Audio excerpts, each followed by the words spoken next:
ऐसे ही जब आपके साथ कोई गलत करता है, आपको चोट पहुंचाता है, दुख पहुंचाता है और आप वो चुपचाप सहते रहते हैं, तो उससे सामने वाले को बल मिलने लगता है। वो आपको कमजोर समझने लगता है और आपके साथ गलत करने को वो अपना हक समझने लगता है। लेकिन जब आप उसके गलत व्यवहार को, उसके अधर्म को रोक लेते हैं, उसका विरोध करते हैं, तब वो अपनी सीमा में रहना सीख जाता है। ये कलयुग है। अगर इस जमाने में आपको खुश रहना है तो आपको अपनी रक्षा खुद ही करनी होगी। कोई आपके साथ गलत करे तो उसको कभी नहीं सहना चाहिए, बल्कि उसका सामना करना चाहिए। गीता का 5वां उपदेश यह है कि किसी से भी हद से ज्यादा मोह कभी मत करना। जिसमें भी आप सबसे ज्यादा मोह लगाओगे, देखना वो आपको जरूर रुलाएगा। मोह के वजह से ही आप किसी के पीछे मरते रहते हैं। मोह के वजह से ही आपको कई बार अपना अपमान भी सहना पड़ता है, और कई लोगों को मोह की वजह से ही अपना अपमान दिखता तक भी नहीं है कि सामने वाला मेरी इज्जत तक नहीं कर रहा और मैं उसके पीछे मर रहा हूँ। मोह आपकी आंखों पे ऐसी पट्टी लगा देता है कि आपको सच और झूठ दिखाई ही नहीं देता। आपको किसी इंसान का चेहरा दिखाई ही नहीं देता। आप जो देखते हैं, जो सुनते हैं, उसी पर यकीन कर लेते हैं, फिर चाहे आपको कितना ही दर्द मिल रहा हो। अगर आप किसी इंसान को ठीक से समझना चाहते हैं, किसी की सच्चाई जानना चाहते हैं, तो उसके लिए ये बहुत जरूरी है कि आप उसके मोह से जल्दी बाहर आ जाएं। वास्तविकता में रिश्ते दुख नहीं देते, आपका मोह आपको दुख देता है। जिस दिन मोह खत्म, उस दिन आपको किसी भी रिश्ते से कोई दुख नहीं मिल सकता, क्योंकि आपको फिर कोई फर्क ही नहीं पड़ेगा। गीता का 6वां उपदेश यह है कि आप वो मत करो जो सब करते हैं, बल्कि वो करो जो आपके लिए सही है। स्वधर्मम निधनम श्रेय परधर्मो भयावह। श्री कृष्ण ने अर्जुन से कहा कि जो तेरा कर्तव्य है, जो तेरे लिए सही है, जो तुझे करना चाहिए, तू वो कर। तो कभी भी वो काम मत कर जो दुनिया कर रही है, क्योंकि अर्जुन श्री कृष्ण से कहने लगा कि ऐसे भयंकर युद्ध में पड़ने से अच्छा है कि मैं सन्यासी बन जाऊं। तो श्री कृष्ण ने अर्जुन से कहा कि सन्यासी बनना तेरा कर्म नहीं है, तेरा धर्म नहीं है, तू क्षत्रिय है। तेरा कर्म और तेरा धर्म यही है कि तू अधर्म का नाश करे, धर्म की रक्षा करे। ऐसे ही हर इंसान का एक अलग कर्तव्य होता है, एक अलग ही मार्ग होता है। तो कभी भी उस मार्ग पे मत जाना जहाँ सारी भीड़ जा रही हो। कभी भी वो काम मत करो जो दुनिया करती है, कि आजकल ये ट्रेंड हो गया है, ये फैशन हो गया है, सब करते हैं इसलिए हम भी कर रहे हैं। सारी भीड़ यही काम कर रही है इसलिए हम भी यही कर रहे हैं। अगर आप वो करोगे जो भीड़ कर रही है, तो आप भी उसी भीड़ में कहीं खो जाओगे। लेकिन अगर आप वो करोगे जो आपके लिए सही है, जो आपकी प्रतिभा है, तो दुनिया की सारी भीड़ में भी आप सबसे अलग नजर आओगे। गीता का 7वां उपदेश यह है कि जिंदगी में धोखा अपने ही देते हैं, क्योंकि उनको आपकी कमजोरियों का पता होता है। बाहर वाला आपको धोखा नहीं दे सकता, क्योंकि उसको आपके बारे में पता ही नहीं है कि आपको चोट कहाँ पहुंचती है। लेकिन जो आपका अपना है, आपका खास है, उससे बहुत गहराई से पता होता है कि इसकी कमजोरी क्या है, क्या ऐसा करें जिससे इसको दर्द पहुंच सकता है, जिससे इसको हम नीचा दिखा सकते हैं, इसको चोट पहुंचा सकते हैं। ये कलयुग है। इसमें बाहर वालों से नहीं, जो हमारे अपने हैं उनसे ही सावधान रहना होता है। महाभारत का युद्ध 2 अलग राजाओं में नहीं हुआ, बल्कि एक ही परिवार के भाइयों में हुआ था। सब आपस में एक ही वंश के लोग थे। कितनी बार दुर्योधन ने जहर देकर के भीम को मारना चाहा, न जाने कितनी बार दुर्योधन ने पांडवों को जान से मारने की कोशिश की। वो उसका पराया नहीं था, उसका भाई था। सारी लड़ाइयां घर के अंदर ही होती है, बाहर कौन लड़ेगा हमसे? घर में ही सारे झगड़े होते हैं। तो आपको चोट सिर्फ वही लोग पहुंचा सकते हैं जो आपके अपने हैं। आपको धोखा सिर्फ वही लोग दे सकते हैं जो आपके अपने हैं।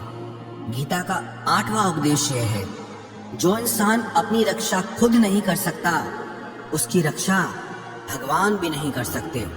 श्री कृष्ण ने अर्जुन से कहा तस्मात् सर्वेषु कालेषु माम अनुस्मर युध्य च, कि हे अर्जुन, तू हर काल में मेरा स्मरण करते रहना और युद्ध भी करते रहना।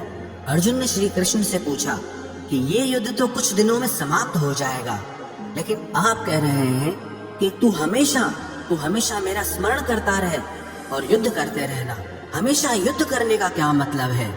तो श्री कृष्ण ने अर्जुन से कहा कि ये जिंदगी ही रणभूमि है। इस जीवन में सुख दुख आते रहेंगे और तुझे उनका डट के मुकाबला करना है। श्री कृष्ण ने ये नहीं कहा कि तू चुप करके बैठ जाना और मैं लड़ाई करूंगा। बहुत गहराई है गीता के ज्ञान में। हमारे जीवन की डोर भी संभाल के ईश्वर बैठे हैं, लेकिन युद्ध हमें ही करना है।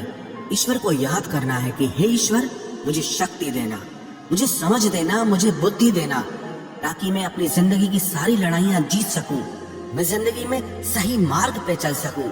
लेकिन आपको अपनी लड़ाई भी खुद लड़नी पड़ती है। जो लोग ये कहते हैं कि हम कुछ नहीं करेंगे, सब वो ईश्वर करेगा, तो कहते हैं कि आलसी इंसान को देखकर तो भगवान भी घबरा जाता है कि ये कुछ नहीं करेगा। भगवान ने बुद्धि दी है, समझ दी है। ईश्वर आपको प्रेरणा देते हैं, शक्ति देते हैं, लेकिन आपको अपनी रक्षा स्वयं ही करनी होगी। गीता का नवा उपदेश यह है कि कोई भी ऐसी गंदी आदत खुद को मत लगने देना जो आपकी जिंदगी बर्बाद कर दे। कहीं न कहीं महाभारत का ये युद्ध एक जुआ की आदत की वजह से ही शुरू हुआ था। सारा खेल वहीं से शुरू हुआ था। एक ऐसी जुआ की लत जहां युधिष्ठिर ने अपने भाइयों को दांव पर लगा दिया, अपनी पत्नी को दांव पर लगा दिया। ऐसा जीतने का नशा कि अपना सब कुछ गंवा दिया। ऐसे ही हम भी अपनी जिंदगी में जब कोई ऐसी गंदी आदत लगा देते हैं, चाहे वो कोई भी हो, चाहे वो नशे की हो, मोबाइल की हो, किसी इंसान की हो, कोई गलत काम करने की हो, कोई भी गलत आदत जो आपको बर्बाद कर सकती है, अगर आप उसको नहीं छोड़ोगे तो आपका सब कुछ खत्म हो जाएगा। इससे पहले कि आपकी आदत आपको खत्म करे, आप अपनी गलत आदतों को खत्म कर दीजिए। गीता का 10वां उपदेश यह है कि आलसी इंसान कभी कुछ हासिल नहीं कर सकता। अधिकतर लोग सिर्फ योजनाएं बनाते रहते हैं कि मुझे बड़ा घर चाहिए, मुझे बड़ी गाड़ी चाहिए, मैं दुनिया घूमना चाहता हूँ। क्या क्या चाहिए ये हर कोई सोच लेता है, लेकिन उस पे मेहनत करना वो बहुत कम लोग करते हैं। क्योंकि चाहना बहुत आसान है, लेकिन उसके लिए कर्म करना वो बहुत मुश्किल है। एक अच्छा फिट शरीर हर कोई चाहता है, लेकिन उसके लिए व्यायाम करना, एक्सरसाइज करना वो आपको ही करना होगा। जो इंसान आलसी बन के बैठ जाता है, ना उसे अच्छा शरीर मिलता है और ना ही अच्छा जीवन मिलता है। तो जिंदगी में अगर कुछ पाना चाहते हो ना, आलस्य को अपनी जिंदगी से जरूर दूर कर देना। आलस के चलते आपको कुछ मिलने वाला तो नहीं, लेकिन जो आपके पास है आप वो भी गंवा दोगे। गीता का 11वां उपदेश यह है कि जिंदगी में अगर खुशी चाहते हो तो मन की गुलामी का त्याग कर दो।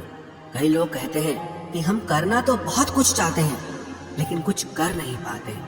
पता भी सब कुछ है कि क्या करने से हमारी जिंदगी बेहतर हो सकती है, क्या चीज है जो हमको नुकसान पहुंचा रही है, लेकिन फिर भी कुछ कर नहीं पाते। समझते सब कुछ है, लेकिन समझ कर भी, चाह कर भी कुछ कर नहीं पाते। वो इसीलिए होता है क्योंकि आप अपने मन के गुलाम बन चुके हो।